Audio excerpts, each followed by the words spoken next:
Martín sostenía los papeles para abandonar la propiedad en el desierto, que todos llamaban inútil cuando 12 caballos salvajes aparecieron de la nada en el horizonte.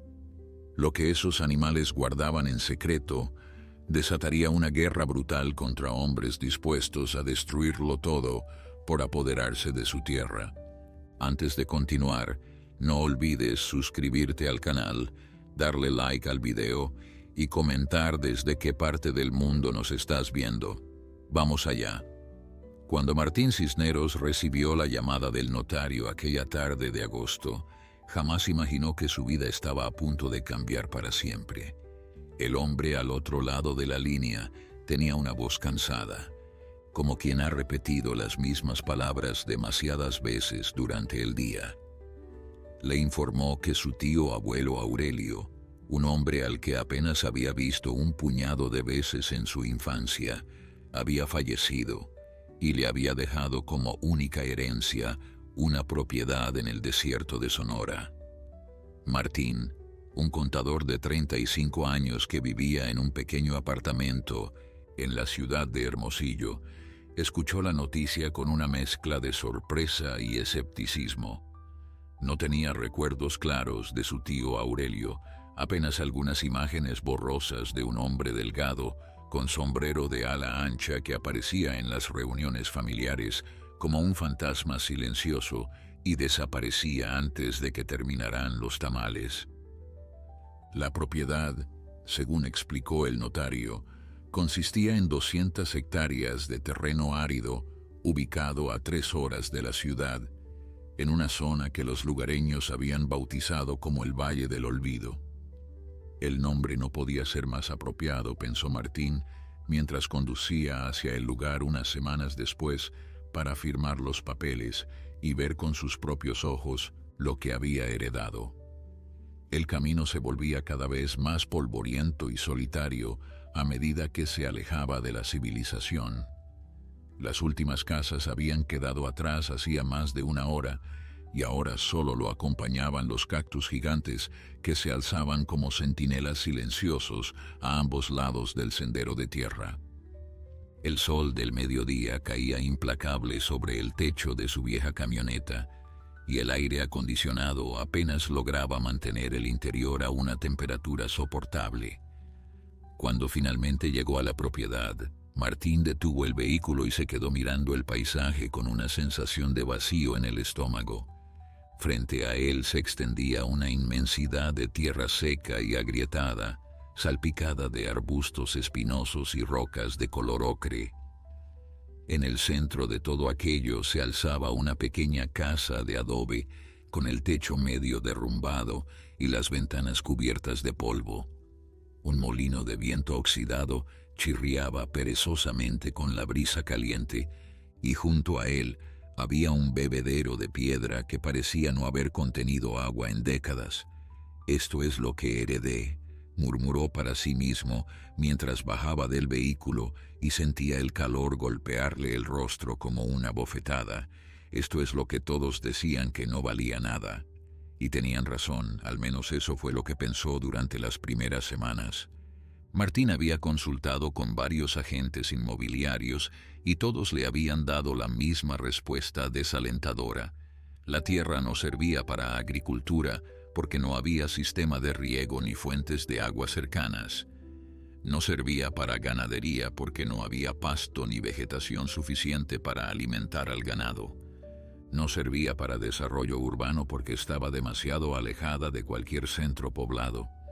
Un agente particularmente directo le había dicho que ni regalando el terreno encontraría comprador, que lo mejor que podía hacer era olvidarse de él y seguir con su vida. Pero algo extraño sucedía cada vez que Martín pensaba en abandonar la propiedad. Sentía un tirón invisible que lo llamaba de regreso, una curiosidad inexplicable que no lo dejaba en paz. Fue así como comenzó a visitar el Valle del Olvido cada fin de semana. Al principio solo iba para limpiar la casa y hacerla habitable, arrancando las telarañas de los rincones y reparando las grietas del techo con los materiales que podía conseguir en el pueblo más cercano. Los vecinos de aquel pequeño poblado Un puñado de familias que sobrevivían de la cría de cabras y la venta de artesanías lo miraban con una mezcla de lástima y curiosidad. El sobrino de don Aurelio, murmuraban entre ellos cuando lo veían pasar con su camioneta cargada de herramientas. Pobre hombre, heredó el pedazo de tierra más inútil de todo el desierto. Martín escuchaba los comentarios, pero no les prestaba demasiada atención. Había algo en aquel lugar que lo hacía sentir vivo, algo que no podía explicar con palabras, pero que sentía en lo más profundo de su ser. Una noche, mientras descansaba en el porche de la casa, contemplando el cielo estrellado más hermoso que había visto en su vida, Martín encontró entre las pertenencias de su tío un viejo diario de cuero gastado. Las páginas amarillentas estaban llenas de una caligrafía temblorosa que hablaba de sueños y esperanzas, de una vida dedicada a proteger algo que el mundo había olvidado. «Esta tierra guarda un secreto», decía una de las últimas entradas, «un secreto que solo los que saben esperar podrán descubrir». Martín cerró el diario con el corazón latiendo con fuerza, preguntándose qué habría querido decir su tío con aquellas palabras misteriosas. Esa noche durmió inquieto, perseguido por sueños extraños en los que escuchaba el sonido de cascos galopando sobre la tierra seca, un sonido que parecía venir de muy lejos, pero que se acercaba cada vez más. A la mañana siguiente, cuando el primer rayo de sol asomó sobre las montañas lejanas tiñendo el cielo de tonos dorados y rosados, Martín salió al porche con una taza de café en la mano y se quedó paralizado ante lo que vio. Allí, a menos de 100 metros de la casa, había aparecido algo que cambiaría su vida para siempre. 12 caballos salvajes se alzaban majestuosos contra el amanecer del desierto, sus siluetas recortadas contra la luz como una aparición de otro tiempo. Sus pelajes brillaban en tonos castaños, negros y dorados, y sus crines ondeaban suavemente con la brisa matutina. Se mantenían juntos, formando un grupo compacto que observaba a Martín con una mezcla de cautela y curiosidad. El hombre dejó caer la taza de café sin darse cuenta, incapaz de apartar la mirada de aquella visión extraordinaria. Durante varios minutos que parecieron eternos, Martín permaneció inmóvil en el porche, apenas atreviéndose a respirar por temor a espantar a aquellos magníficos animales. Los caballos, por su parte, parecían estar evaluándolo con una inteligencia que iba más allá de lo que él había visto en cualquier animal doméstico. El líder de la manada, un semental de pelaje negro azabache con una estrella blanca en la frente, dio unos pasos hacia adelante separándose del grupo. Sus ojos oscuros y profundos se clavaron en los de Martín con una intensidad que lo hizo sentir expuesto, como si aquel animal pudiera ver directamente en su alma y juzgar sus intenciones. El momento se prolongó hasta que finalmente el semental resopló suavemente, sacudió su magnífica crin y guió a la manada hacia el este, desapareciendo tras una formación rocosa que Martín nunca había explorado. Cuando los caballos se perdieron de vista, Martín sintió que podía volver a respirar con normalidad. Se agachó a recoger los pedazos de la taza rota y notó que sus manos temblaban ligeramente. No era miedo lo que sentía, sino una emoción que no sabía cómo nombrar, una mezcla de asombro y presentimiento que le erizaba la piel. Durante el resto del día no pudo concentrarse en nada más. Intentó continuar con las reparaciones de la casa, pero su mente volvía una y otra vez a la imagen de aquellos 12 caballos salvajes apareciendo de la nada en su propiedad, supuestamente inútil. Esa tarde, incapaz de contener su curiosidad, Martín decidió seguir el camino por donde habían desaparecido los animales. El terreno se volvía cada vez más accidentado a medida que se alejaba de la casa. Las rocas se alzaban formando pequeños cañones y pasadizos naturales que Martín nunca había notado en sus visitas anteriores. Caminó durante casi una hora bajo el sol abrasador, deteniéndose ocasionalmente para beber agua de la cantimplora que había tenido la precaución de llevar consigo.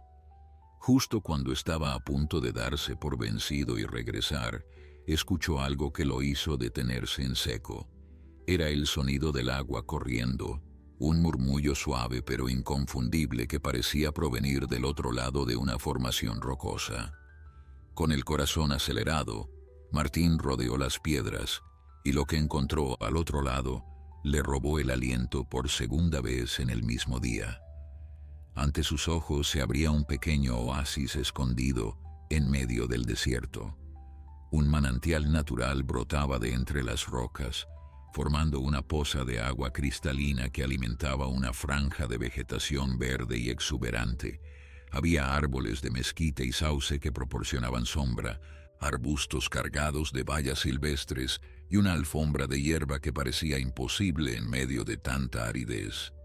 Y allí, bebiendo tranquilamente del manantial, estaban los 12 caballos salvajes. Esta vez no huyeron cuando lo vieron aparecer. El semental negro levantó la cabeza y lo observó durante unos segundos antes de volver a inclinarla hacia el agua, como si hubiera decidido que aquel humano no representaba ninguna amenaza. Martín se quedó paralizado en el borde del oasis, incapaz de creer lo que estaba presenciando. «Esto es lo que mi tío quería que encontrara», pensó mientras las lágrimas comenzaban a correr por sus mejillas sin que pudiera evitarlo. Este es el secreto que guardaba esta tierra. No supo cuánto tiempo permaneció allí, observando a los caballos beber y pastar mientras el sol comenzaba su descenso hacia el horizonte. Cuando finalmente emprendió el regreso a la casa, su mente era un torbellino de pensamientos y posibilidades. Aquella noche, sentado en el porche con el diario de su tío en las manos, Martín buscó alguna referencia al manantial o a los caballos.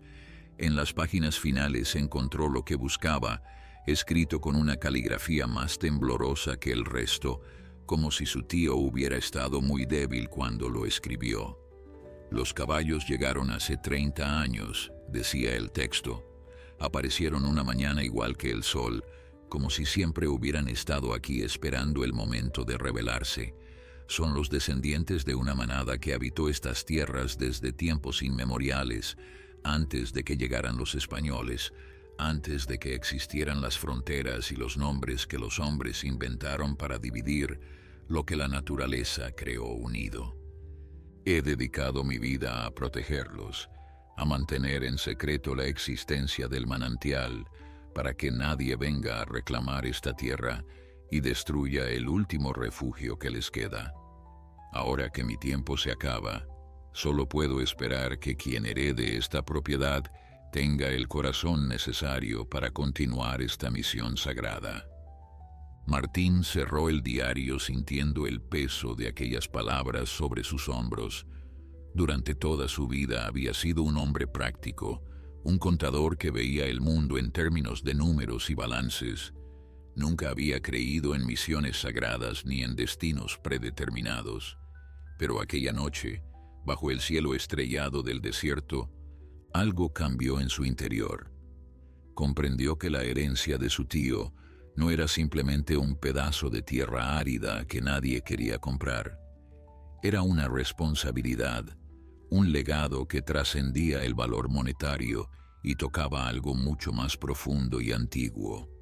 Los caballos salvajes habían sobrevivido durante generaciones gracias al secreto que su tío había guardado celosamente, y ahora ese secreto estaba en sus manos.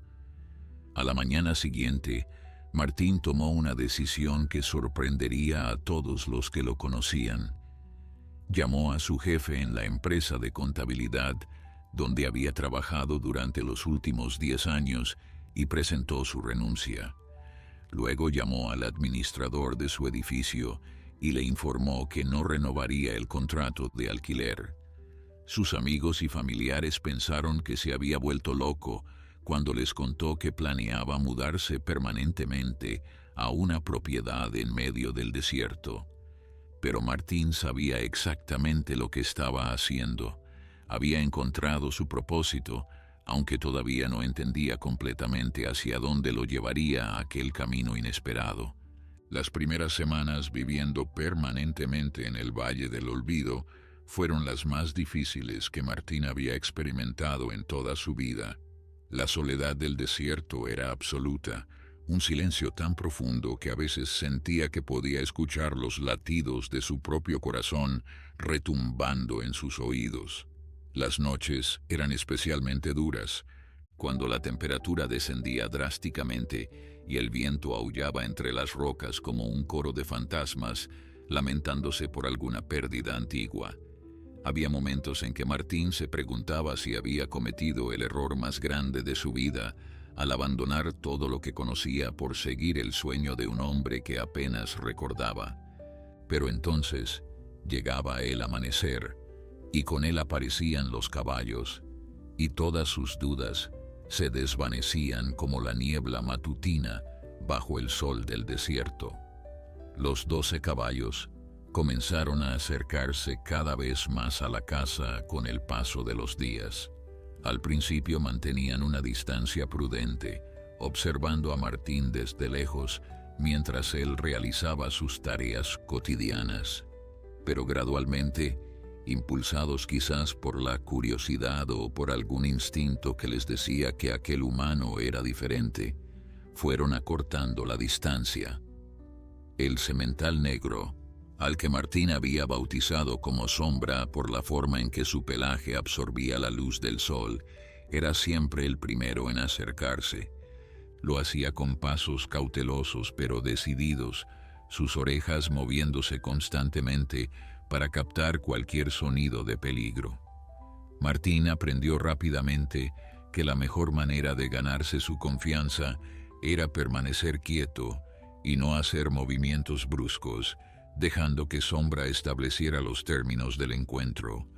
Una mañana, aproximadamente un mes después de su llegada definitiva, ocurrió algo que Martín recordaría por el resto de sus días. Estaba sentado en el porche, leyendo uno de los libros sobre caballos salvajes que había encargado por correo, cuando sintió un aliento cálido en la nuca. Se quedó completamente inmóvil, conteniendo la respiración, mientras Sombra lo olfateaba con curiosidad. El semental resopló suavemente, casi como un suspiro de aceptación, y luego hizo algo extraordinario. Inclinó su majestuosa cabeza y la apoyó suavemente sobre el hombro de Martín, permaneciendo así durante varios segundos que parecieron una eternidad. Era un gesto de confianza absoluta, un regalo que Martín sabía que no merecía, pero que aceptó con el corazón lleno de gratitud. Desde ese momento, el vínculo entre el hombre y el caballo quedó sellado de una manera que trascendía las palabras. Con Sombra como intermediario, el resto de la manada comenzó a aceptar la presencia de Martín en sus vidas. Estaba Canela, una yegua de pelaje dorado que siempre parecía estar cuidando de los más jóvenes. Estaba Tormenta, un caballo gris con manchas oscuras que tenía un temperamento nervioso, pero un corazón noble. Estaban los gemelos, 2 potrillos castaños que no se separaban ni para beber agua y que siempre estaban inventando juegos que terminaban en persecuciones, alegres por el oasis. Martín pasaba horas observándolos, aprendiendo sus personalidades y sus dinámicas sociales, maravillándose de la complejidad de su mundo. Cada caballo tenía su propio carácter, sus propias preferencias y sus propias historias que contar a través de sus gestos y comportamientos. El oasis se convirtió en el centro de la existencia de Martín. Construyó un pequeño refugio cerca del manantial donde podía pasar las horas más calurosas del día sin alejarse demasiado de los caballos. Plantó vegetación adicional para ampliar la zona de pastoreo y limpió los canales naturales por donde fluía el agua para asegurarse de que llegara a más lugares. También comenzó a documentar todo lo que observaba, llenando cuadernos con notas sobre el comportamiento de la manada, sus patrones de alimentación y sus rutas de desplazamiento. Sin darse cuenta, se estaba convirtiendo en el guardián que su tío había esperado, el protector que aquellos caballos necesitaban para seguir existiendo en un mundo que parecía empeñado en destruir todo lo salvaje y libre. Pero la paz del Valle del Olvido no podría durar para siempre. Una tarde, mientras Martín regresaba del pueblo con provisiones, notó algo que le heló la sangre. Había huellas de neumáticos en el camino de tierra que conducía a su propiedad, huellas que no pertenecían a su camioneta. Alguien había estado allí durante su ausencia, alguien que no tenía ningún motivo legítimo para visitar aquel lugar remoto. Aceleró el vehículo sintiendo una opresión en el pecho, temiendo lo que podría encontrar al llegar a casa. Cuando finalmente estacionó frente a la pequeña construcción de adobe, sus temores se confirmaron parcialmente. No había daños visibles, pero sobre la puerta alguien había clavado un papel que ondeaba con la brisa del atardecer. El documento era una carta formal de una empresa llamada Desarrollo Sonora Norte, firmada por un tal licenciado Ricardo Mendoza. El texto era frío y burocrático, pero su mensaje era claro como el agua del manantial que Martín había jurado proteger. La empresa había identificado el potencial de la zona para un proyecto de desarrollo turístico y estaba interesada en adquirir todas las propiedades circundantes, incluyendo las 200 hectáreas que Martín había heredado. Le ofrecían una suma que en otras circunstancias habría considerado generosa, suficiente para comprar un apartamento cómodo en la ciudad y vivir sin preocupaciones durante varios años. Pero al final de la carta había una frase que transformó la oferta en una amenaza apenas velada. «Esperamos su pronta respuesta», decía. «Sería lamentable tener que recurrir a otros métodos para hacer viable nuestro proyecto». Martín arrugó el papel con furia, sintiendo cómo la rabia le subía por el pecho hasta la garganta. Ahora entendía por qué su tío había guardado el secreto del manantial con tanto celo durante todos aquellos años. No era solo para proteger a los caballos de los curiosos y los cazadores.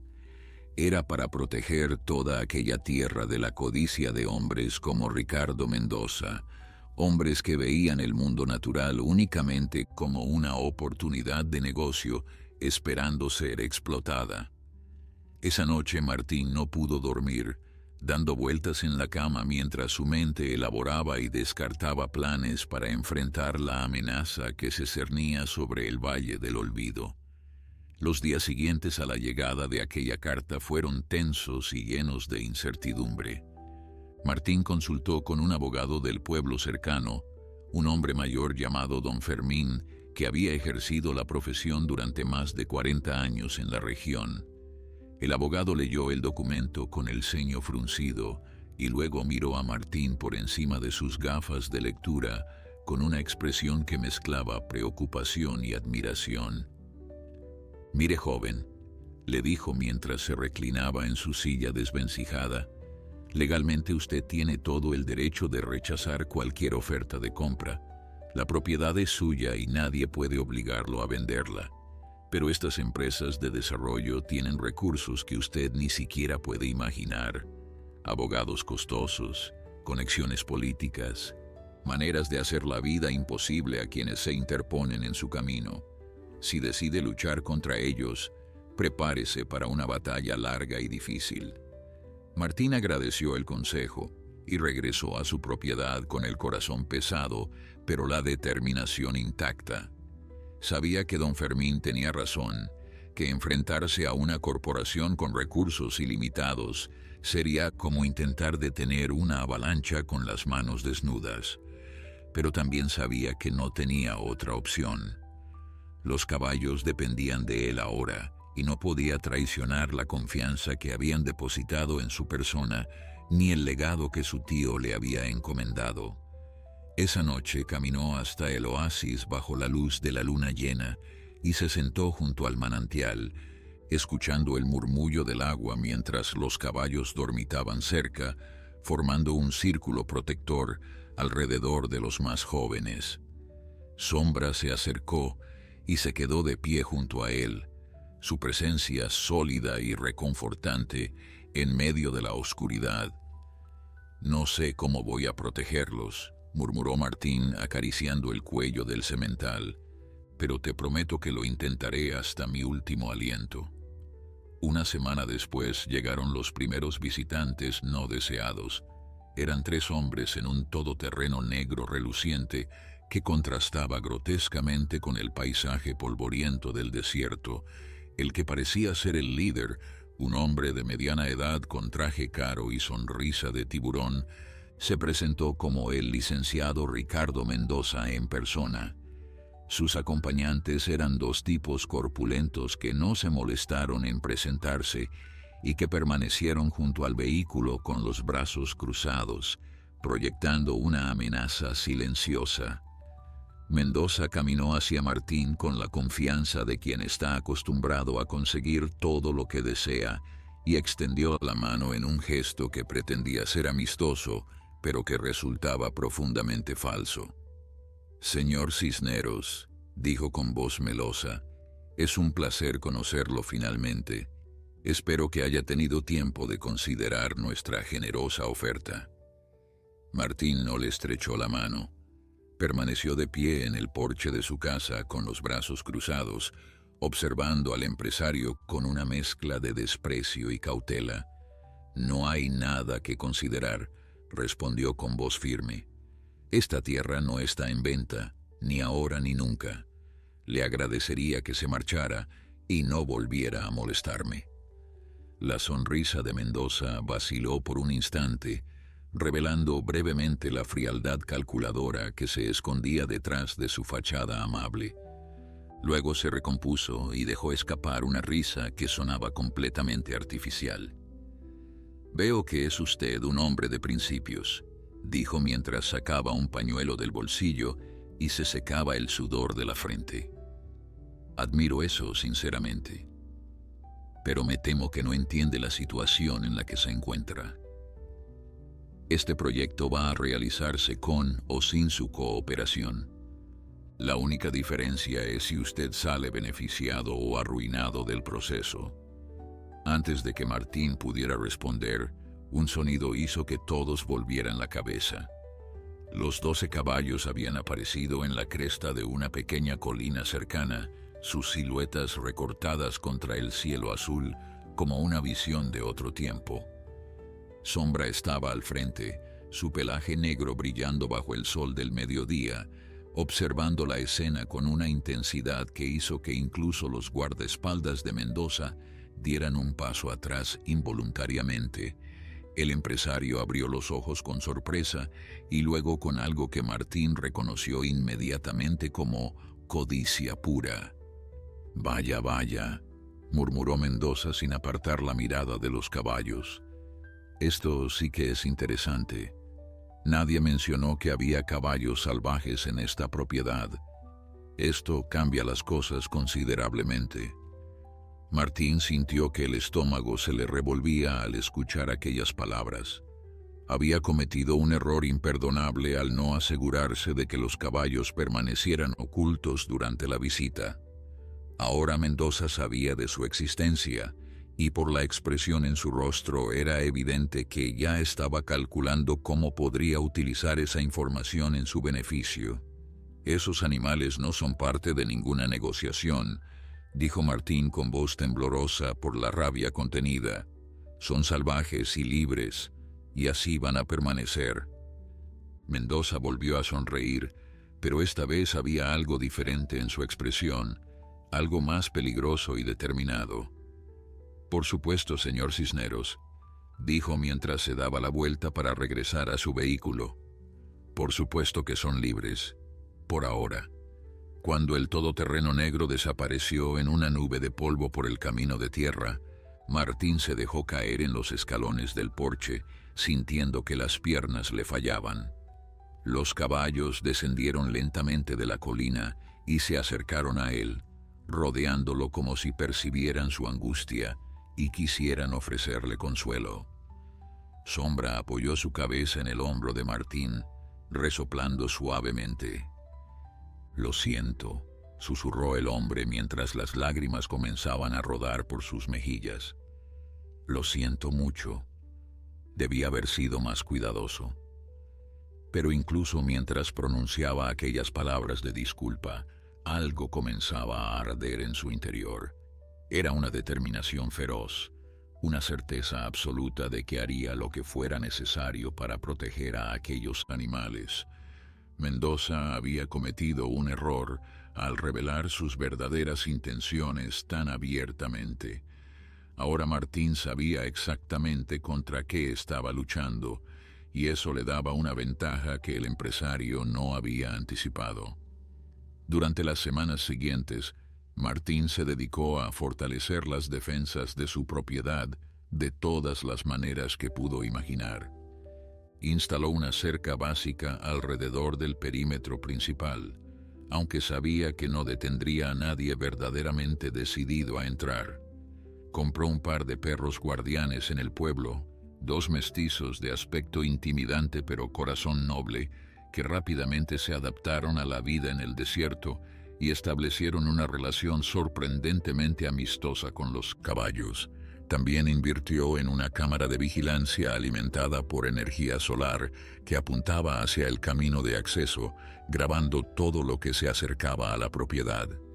Pero más importante que todas estas medidas físicas fue la campaña que Martín inició para dar a conocer la existencia de los caballos salvajes al mundo exterior. Había comprendido que el secretismo que su tío había mantenido durante décadas ya no era una estrategia viable. Mendoza sabía de los caballos y sin duda utilizaría esa información de alguna manera que beneficiara sus intereses. La única defensa real era la visibilidad, convertir a aquellos 12 animales en símbolos de algo más grande que una simple disputa por tierras. Martín comenzó a documentar la vida de la manada con fotografías y videos que publicaba en redes sociales bajo el nombre Valle del Olvido Salvaje. Al principio sus publicaciones apenas recibían atención, perdidas en el océano infinito de contenido que inundaba Internet cada segundo. Pero gradualmente, impulsadas por la belleza innegable de las imágenes y la historia conmovedora que las acompañaba, comenzaron a ganar tracción. Una mañana, aproximadamente 2 meses después de la visita de Mendoza, Martín recibió un correo electrónico que cambiaría el rumbo de los acontecimientos. Era de una periodista llamada Elena Vargas, que trabajaba para un importante diario nacional y que había descubierto sus publicaciones a través de un amigo. «Estoy fascinada por la historia de los caballos del Valle del Olvido», escribía la periodista. «Me gustaría visitarlo para hacer un reportaje completo sobre la manada y su lucha por protegerla. Creo que es exactamente el tipo de historia que el público necesita escuchar en estos tiempos». Martín leyó el mensaje 3 veces antes de permitirse creer que era real. Luego respondió inmediatamente invitándola a visitar la propiedad tan pronto como le fuera posible. Elena llegó una semana después acompañada de un fotógrafo profesional llamado Joaquín. Era una mujer de unos 40 años con el cabello entrecano recogido en una cola de caballo y unos ojos penetrantes que parecían captar cada detalle de su entorno. Desde el momento en que puso un pie en la propiedad, Martín supo que había encontrado una aliada. Elena escuchó su historia con atención genuina, tomando notas en una libreta gastada mientras él le contaba sobre la herencia de su tío, el descubrimiento del manantial y la amenaza que representaba Desarrollo Sonora Norte. Cuando finalmente los llevó al oasis para presentarles a los caballos, la reacción de la periodista fue exactamente la que Martín había esperado. Sus ojos se llenaron de lágrimas al ver a Sombra guiando a la manada hacia el manantial, y supo que aquella mujer entendía perfectamente lo que estaba en juego. El reportaje se publicó 3 semanas después y causó una conmoción que nadie había anticipado. Elena había escrito un artículo magistral que combinaba la historia personal de Martín con una investigación profunda sobre las prácticas de desarrollo Sonora Norte. Resultó que la empresa tenía un historial problemático de proyectos que habían devastado ecosistemas frágiles en otras partes del país, dejando a su paso comunidades desplazadas y paisajes irreparablemente dañados. Las fotografías de Joaquín capturaban la majestuosidad de los caballos con una sensibilidad artística que tocaba el corazón de quien las mirara.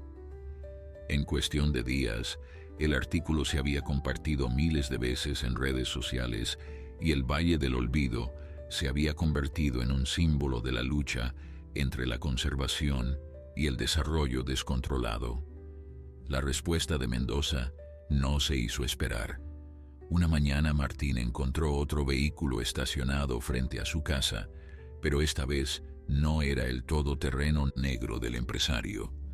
Era una camioneta blanca con el logo de una agencia gubernamental que Martín no reconoció.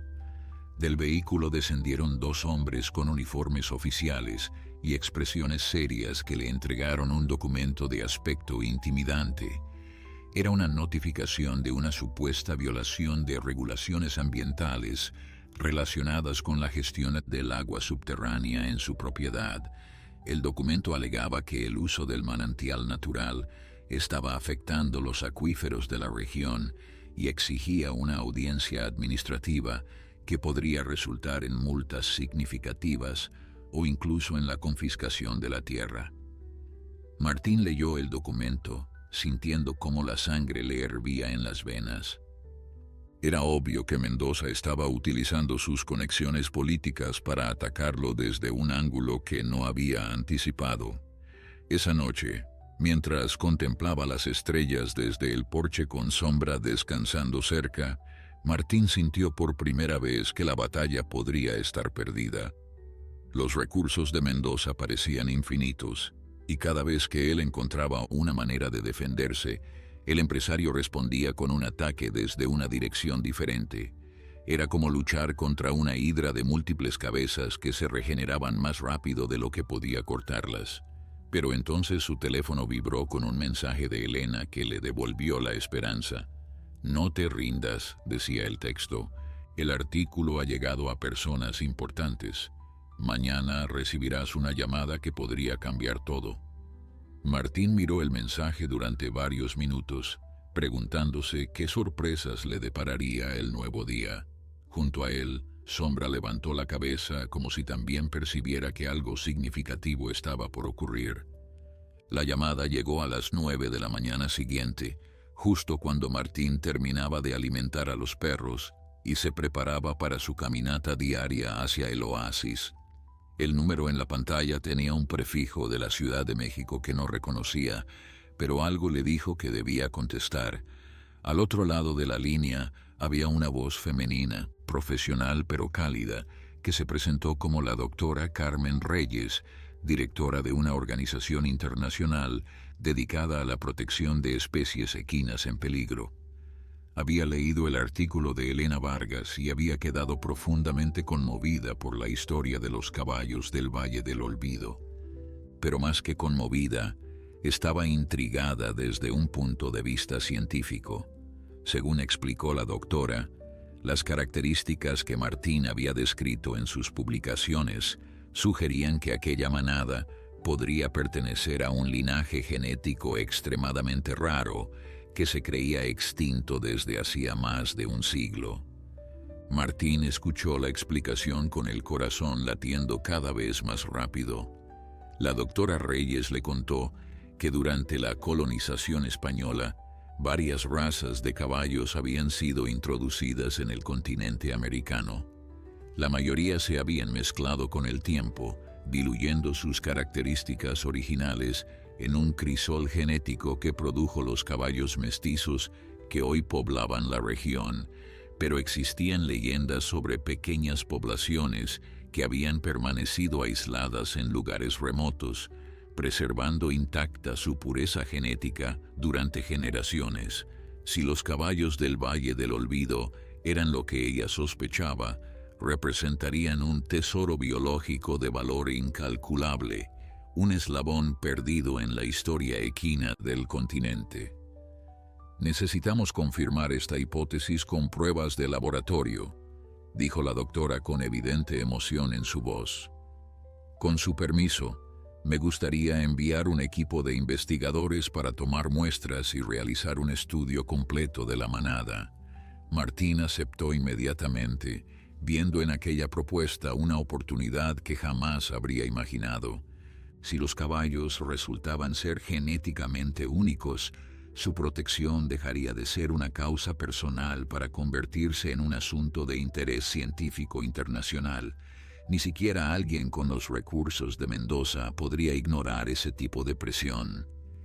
El equipo de la doctora Reyes llegó 2 semanas después, un grupo de 5 científicos equipados con instrumentos que Martín no sabía nombrar y una pasión por su trabajo que resultaba contagiosa. Durante 3 días acamparon cerca del oasis, observando a los caballos con una reverencia casi religiosa, mientras tomaban muestras de pelo, fotografías detalladas y mediciones de todo tipo. Sombra, para sorpresa de todos, se mostró sorprendentemente cooperativo, como si entendiera que aquellas personas estaban allí para ayudar. Mientras los científicos realizaban su trabajo, Martín recibió noticias preocupantes desde el frente legal. La audiencia administrativa por la supuesta violación de regulaciones ambientales se había programado para el mes siguiente, y don Fermín le advirtió que las perspectivas no eran buenas. Los funcionarios que presidirían el caso tenían vínculos conocidos con empresas de desarrollo, y era probable que la decisión ya estuviera tomada antes de que Martín tuviera oportunidad de presentar su defensa. Es un sistema corrupto, le dijo el viejo abogado con amargura, pero no pierda la esperanza, joven.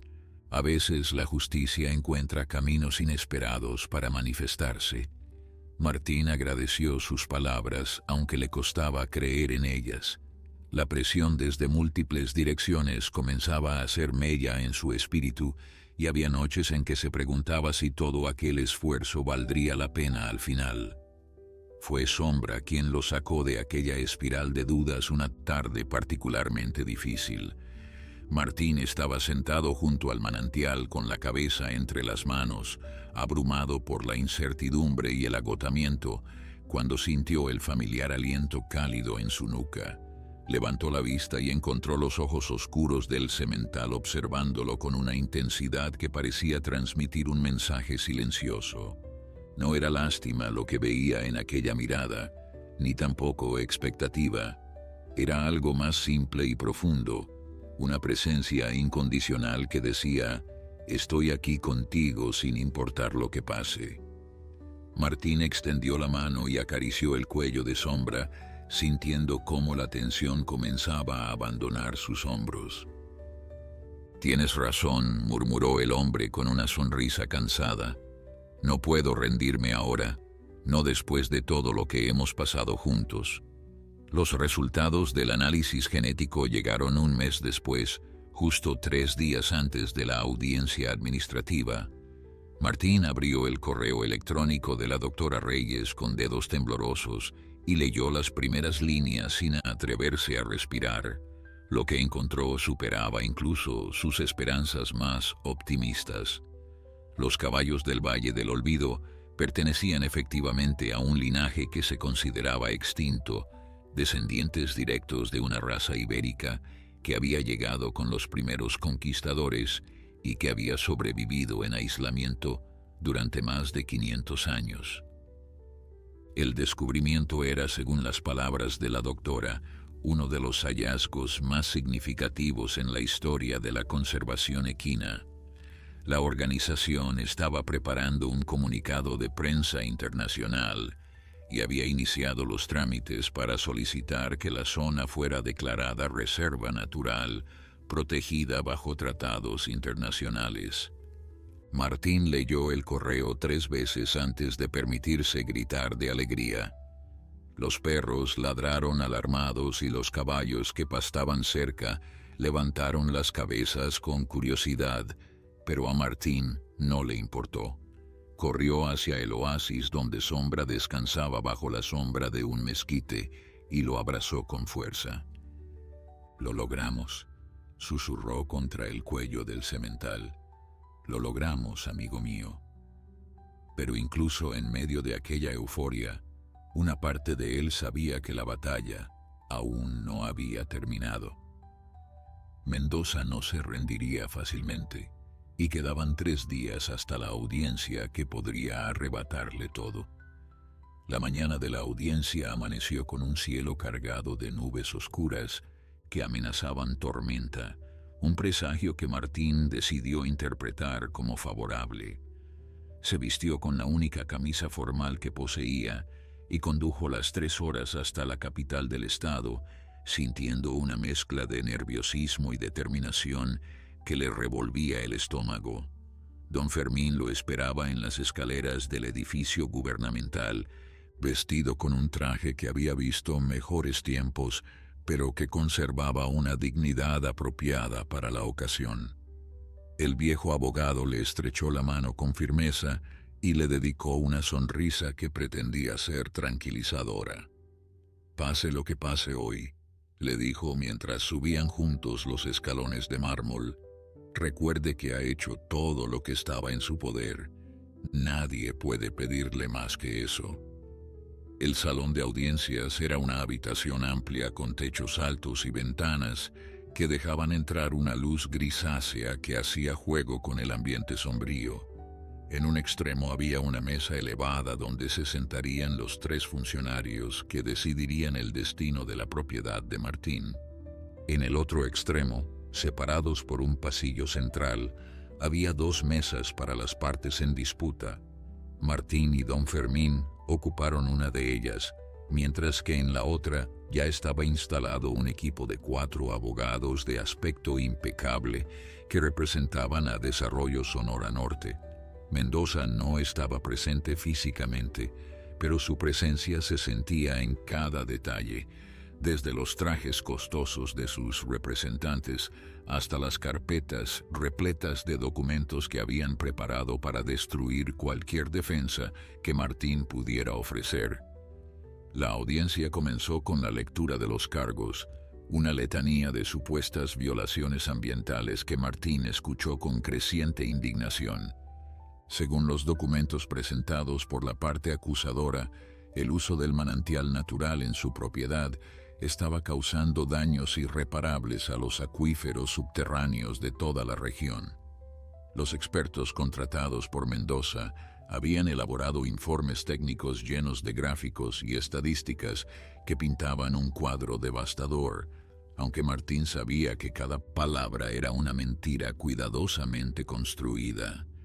Don Fermín objetó varias veces durante la presentación, señalando inconsistencias y solicitando tiempo para revisar las pruebas, pero los funcionarios desestimaron sus protestas con una indiferencia que confirmaba los peores temores de Martín sobre la imparcialidad del proceso.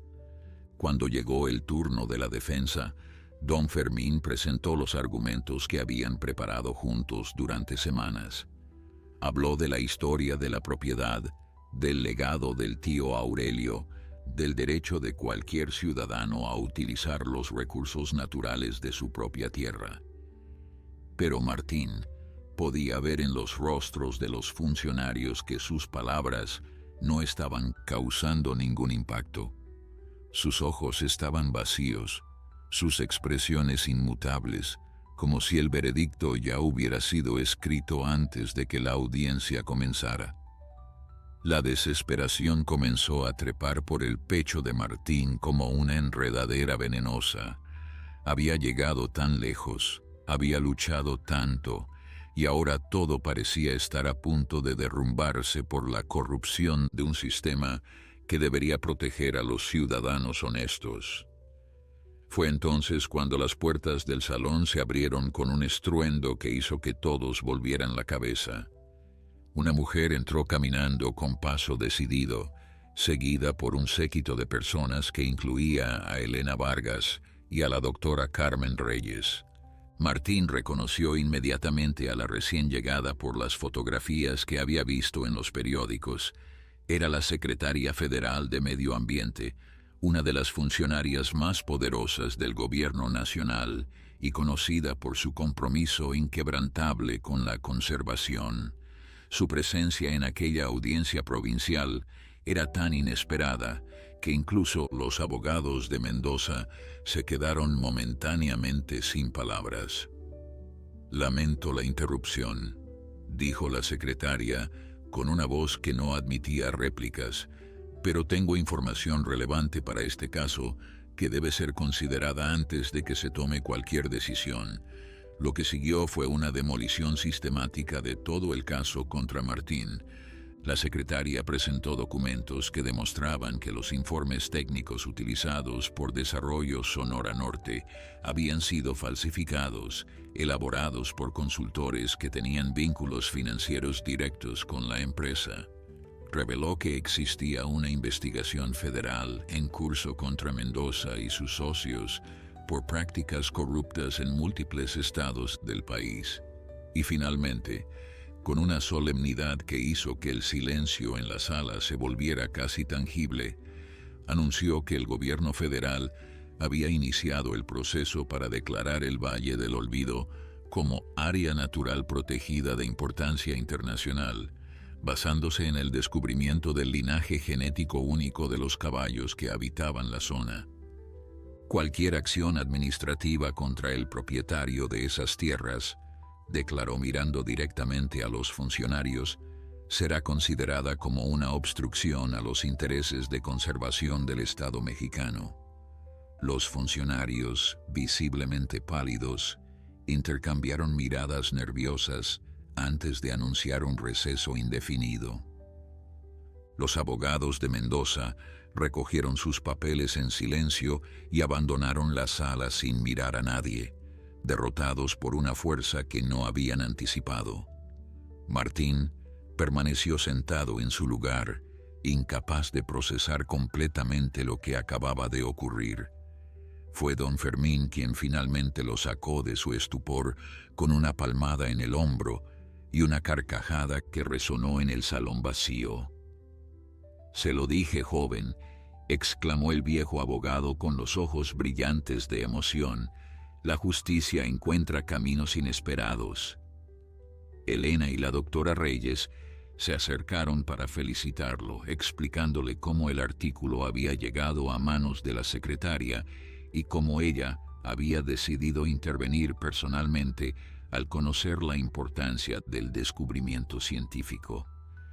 Esa noche, mientras conducía de regreso al Valle del Olvido bajo un cielo que finalmente se había despejado para revelar un manto de estrellas, Martín sintió una paz que no había experimentado en meses.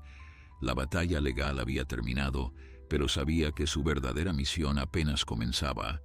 Los caballos lo esperaban, y él tenía toda una vida por delante para dedicarla a protegerlos. Los meses que siguieron a la victoria legal fueron un torbellino de cambios y adaptaciones que transformaron por completo la vida en el Valle del Olvido. La declaración oficial de área natural protegida llegó antes de lo esperado, acompañada de recursos gubernamentales para establecer la infraestructura básica necesaria para la conservación. Un equipo de biólogos y veterinarios comenzó a visitar regularmente la propiedad para monitorear la salud de los caballos y documentar sus comportamientos. Periodistas de todo el mundo solicitaban entrevistas, y el pequeño rancho de adobe, que antes representaba el aislamiento más absoluto, se convirtió en un punto de referencia internacional para quienes se interesaban por la conservación de especies únicas. Martín, que había pasado toda su vida adulta entre números y balances contables, ahora se encontraba dando charlas sobre ecología y respondiendo preguntas de investigadores que lo trataban como si fuera un experto en la materia. Pero a pesar de toda la atención externa, Martín se aseguró de que la esencia de su relación con los caballos permaneciera intacta. Estableció límites claros sobre cuántas personas podían visitar el oasis y durante cuánto tiempo, protegiendo el espacio sagrado que la manada necesitaba para mantener su forma de vida natural. Sombra y los demás caballos se adaptaron sorprendentemente bien a la presencia ocasional de extraños, aunque siempre mantenían una distancia prudente con quienes no conocían. Era como si entendieran que aquellas visitas eran parte del precio que debían pagar por su protección, un compromiso silencioso que aceptaban con la dignidad que caracterizaba a su especie. Solo con Martín bajaban completamente la guardia, acercándose a él con la confianza absoluta que solo se desarrolla a través de años de convivencia y respeto mutuo. Una tarde de primavera, aproximadamente un año después de la audiencia que había cambiado todo, Martín recibió una visita inesperada que lo dejó sin palabras. Un todoterreno negro se estacionó frente a su casa y por un momento el corazón le dio un vuelco pensando que Mendoza había regresado a causar problemas. Pero el hombre que descendió del vehículo no era el empresario corrupto que tanto daño había intentado causarle. Era un anciano de cabello blanco y espalda encorvada que caminaba con la ayuda de un bastón y que lo miraba con unos ojos que resultaban extrañamente familiares.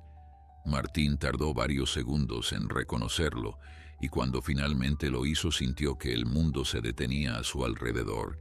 Era Aurelio Cisneros, su tío abuelo, el hombre cuyo funeral él mismo había organizado hacía más de 2 años, tras recibir la noticia de su supuesta muerte.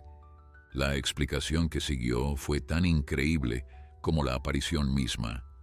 Aurelio no había muerto realmente, sino que había fingido su propia muerte para escapar de las presiones que Mendoza y otros desarrolladores habían comenzado a ejercer sobre él años antes de que Martín heredara la propiedad.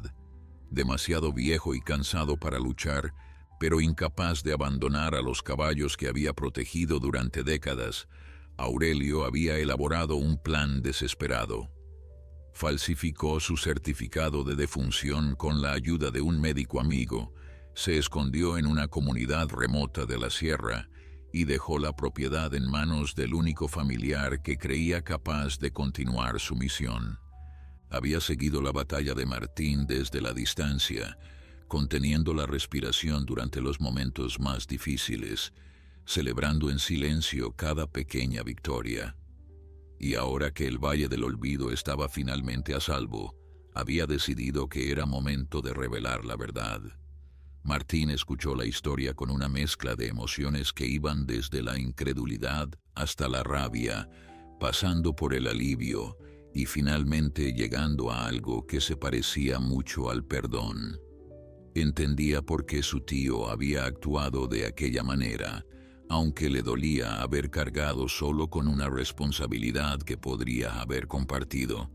Pero más que cualquier resentimiento, lo que sentía era curiosidad por conocer finalmente al hombre que había dedicado su vida a proteger aquel lugar mágico. Durante las horas que siguieron, sentados en el porche mientras el sol descendía lentamente hacia el horizonte, Aurelio le contó historias que ningún diario podía contener. Habló de la primera vez que vio a los caballos, de las noches que pasó vigilando el oasis para ahuyentar a cazadores furtivos, de los inviernos duros en que tuvo que alimentar a la manada con sus propias manos para evitar que murieran de hambre.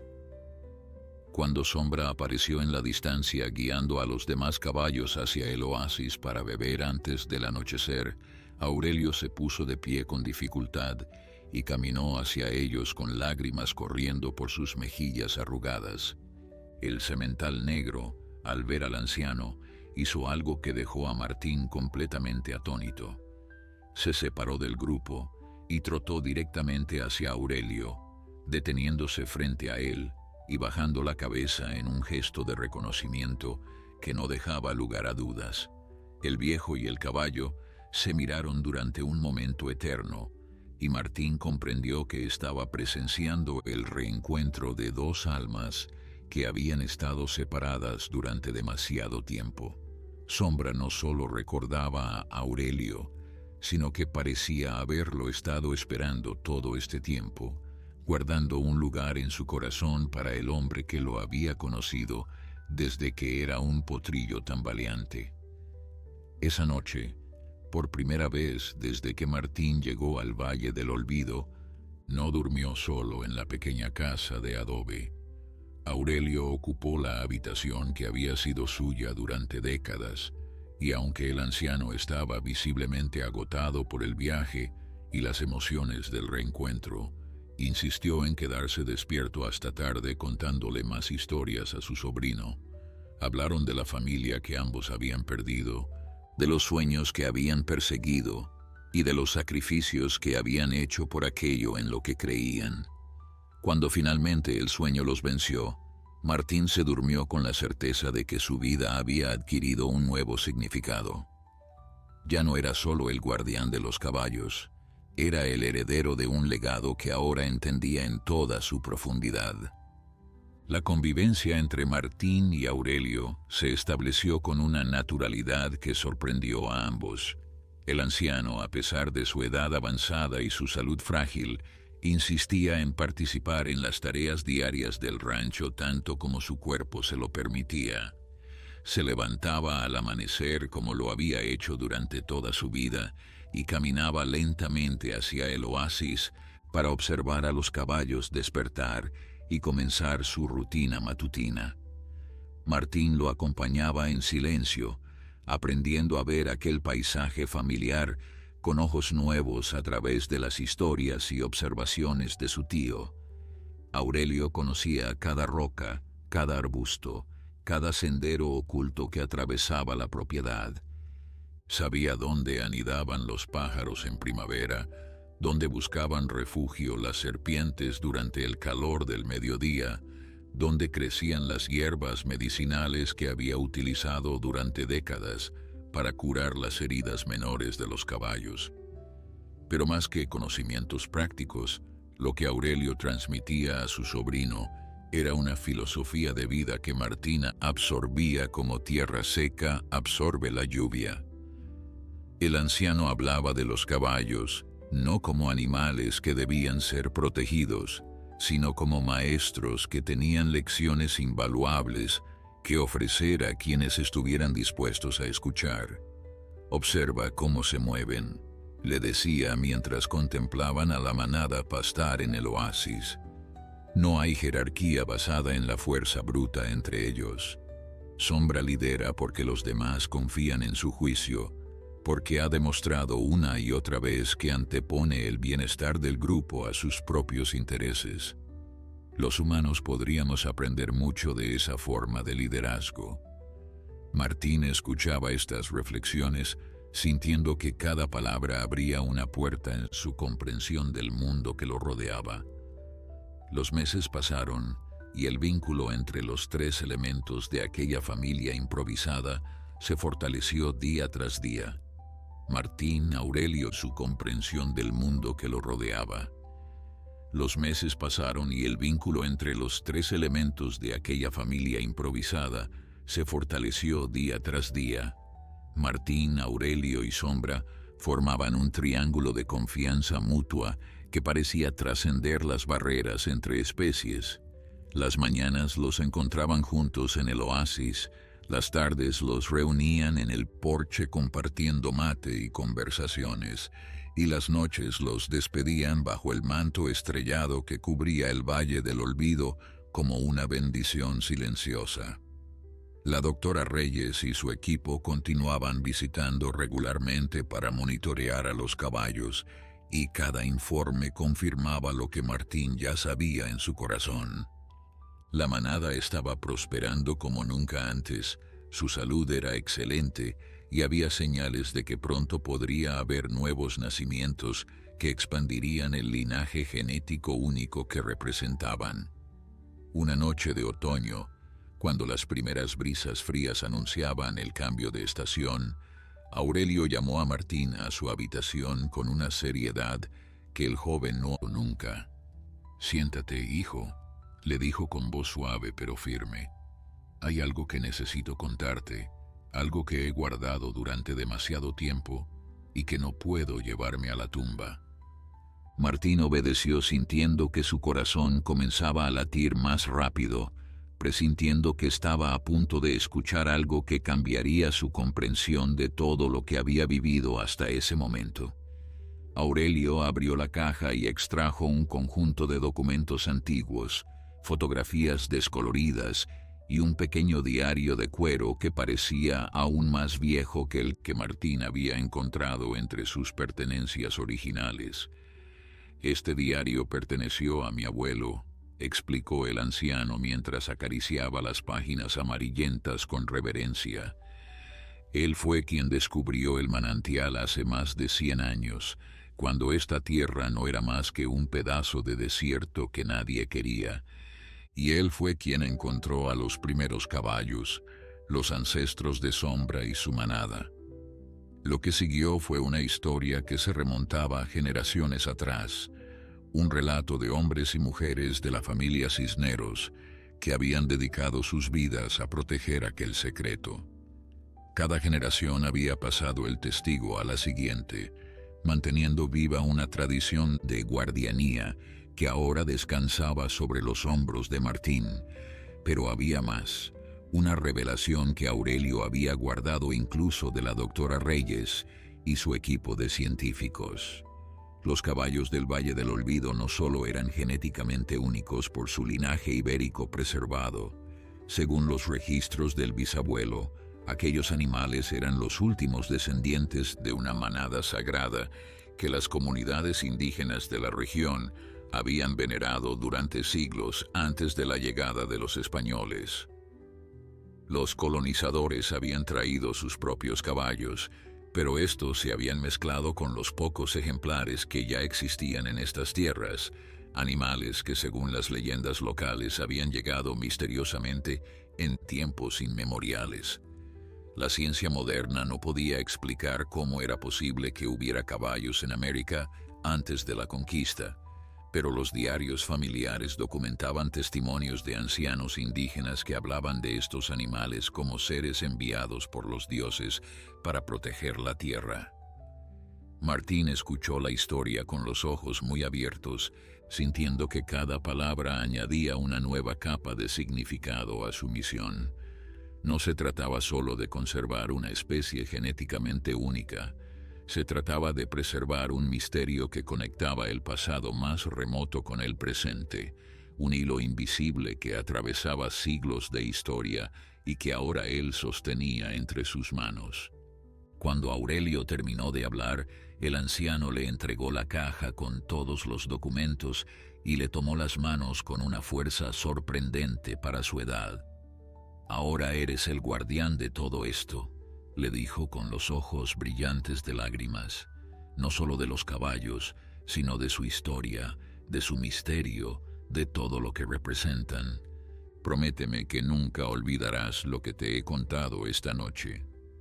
Martín asintió solemnemente, sintiendo el peso de aquella promesa instalarse en su pecho como una piedra preciosa que cargaría por el resto de sus días. Aurelio falleció una mañana de primavera, exactamente un año después de su regreso al Valle del Olvido. Su partida fue tranquila, como si simplemente hubiera decidido que era momento de reunirse con todos aquellos guardianes que lo habían precedido en la protección de los caballos.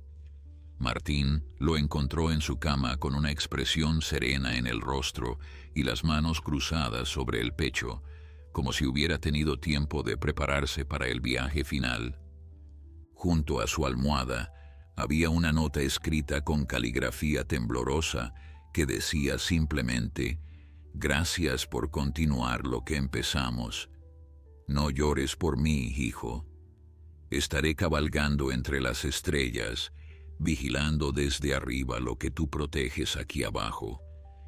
Martín leyó aquellas palabras mientras las lágrimas corrían libremente por sus mejillas, sintiendo que una parte de su corazón se iba con el hombre que en tan poco tiempo se había convertido en el padre que nunca tuvo. El funeral fue una ceremonia íntima celebrada en el oasis, el único lugar que parecía apropiado para despedir a alguien que había dedicado su existencia a aquel rincón de paraíso escondido en medio del desierto. Elena Vargas vino desde la ciudad, junto con la doctora Reyes y don Fermín, formando un pequeño grupo de personas que habían llegado a apreciar genuinamente al anciano durante el año que compartieron con él. Pero los asistentes más conmovedores fueron los propios caballos, que permanecieron en silencio alrededor del grupo humano durante toda la ceremonia, como si entendieran perfectamente lo que estaba ocurriendo. Sombra se mantuvo especialmente cerca del lugar donde habían depositado las cenizas de Aurelio, su cabeza inclinada en un gesto que cualquiera habría interpretado como duelo. Martín pronunció unas palabras sencillas sobre la vida de su tío, sobre su dedicación y su sacrificio, sobre el legado que dejaba atrás. Los años que siguieron vieron transformaciones que Aurelio habría celebrado con el corazón lleno de alegría. La manada creció gradualmente, con nuevos potrillos que nacían cada primavera y que aprendían de sus mayores las rutas ancestrales que atravesaban la propiedad. El descubrimiento científico de los caballos atrajo financiamiento internacional que permitió expandir el área protegida y establecer un centro de investigación permanente donde científicos de todo el mundo venían a estudiar aquel fenómeno genético inexplicable. Martín se convirtió en una figura respetada en círculos de conservación, invitado a conferencias y simposios donde compartía no solo datos científicos, sino también la filosofía de coexistencia que había aprendido de su tío. Pero sin importar cuántos compromisos tuviera fuera del valle, siempre regresaba a tiempo para el amanecer, para ese momento mágico en que los primeros rayos del sol iluminaban el oasis y los caballos comenzaban su día. Sombra envejeció con la misma dignidad con que había vivido, cediendo gradualmente el liderazgo de la manada a uno de sus hijos, un semental castaño de temperamento sereno que había heredado la sabiduría de su padre. Pero incluso cuando sus pasos se volvieron más lentos y su pelaje negro comenzó a mostrar manchas grises, Sombra mantenía su conexión especial con Martín. Cada tarde, sin falta, el viejo semental caminaba hasta el porche de la casa y esperaba pacientemente a que Martín saliera a sentarse con él. Permanecían así durante horas, contemplando juntos el paisaje que ambos habían aprendido a amar, compartiendo un silencio que contenía más significado que cualquier conversación. Martín le hablaba a veces, contándole sobre los avances del centro de investigación o sobre las cartas que recibía de personas inspiradas por la historia de los caballos del Valle del Olvido. Una década después de haber heredado la propiedad, Martín se encontró reflexionando sobre el camino que lo había llevado hasta allí.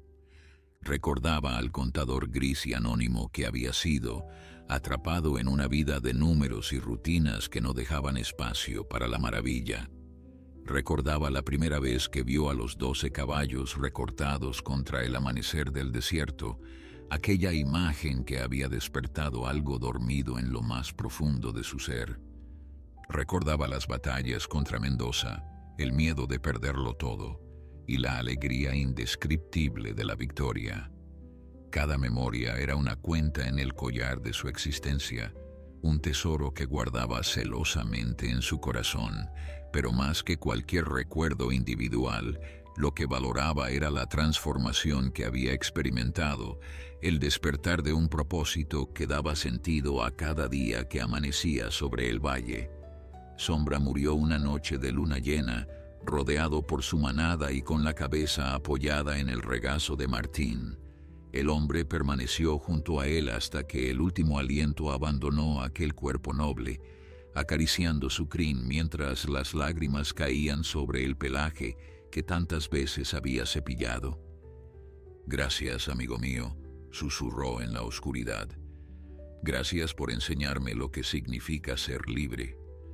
Al amanecer siguiente, Martín enterró a Sombra junto al manantial, en el mismo lugar donde descansaban las cenizas de Aurelio. Ahora los dos guardianes que más había amado estaban reunidos para siempre, vigilando el oasis desde un lugar más allá del tiempo y el espacio. Hoy, muchos años después, Martín sigue viviendo en el Valle del Olvido. Su cabello se ha vuelto completamente blanco y sus pasos son más lentos de lo que solían ser, pero cada mañana sale al porche para contemplar a los caballos que descienden hacia el oasis.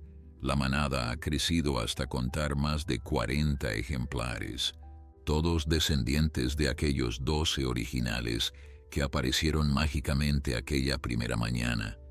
Y aunque Sombra ya no está entre ellos, Martín jura que a veces, cuando la luz del amanecer cae de cierta manera sobre el paisaje, puede ver la silueta de un semental negro galopando libre entre sus hijos y nietos.